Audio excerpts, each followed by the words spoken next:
C'est un train très différent des actuels TGV qui s'apprête à quitter la gare de Paimpol. La L141 TB 424 est une vieille locomotive à vapeur de 1913.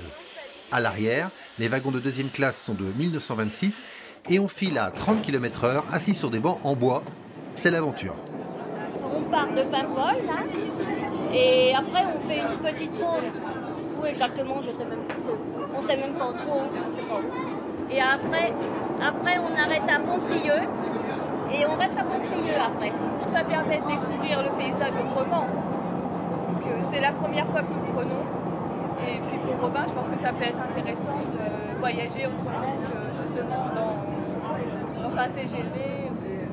Et c'est vrai que la vue est fabuleuse depuis les hauteurs boisées qui ne sont accessibles que par cette voie ferrée. Elle longe la rive droite de l'estuaire du Trieux, offrant des perspectives uniques. Puis c'est la halte de Traounez, le lieu du crime de l'affaire Seznec et la maison de l'estuaire du Trieux. Les amateurs de locomotives préfèrent discuter avec le mécano. Ça consomme combien de charbon en une journée? Alors d'après ce que j'ai compris, ça consomme 1 tonne sur le voyage qu'on fait. Lui, c'est le chauffeur, celui qui charge la chaudière. Il entretient aussi la machine depuis 24 ans.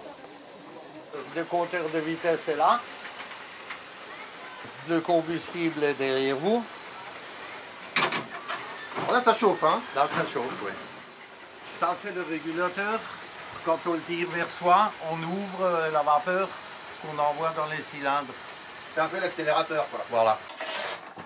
Allez, on retourne au charbon. Il s'agit maintenant de gagner Pontrieux, où les voyageurs disposeront de 3 heures pour se restaurer et visiter la ville historique. Avant le retour vers Paimpol, il faut changer le sens de l'attraction. Cette ligne est ouverte tous les jours, sauf le lundi, jusqu'au 17 septembre.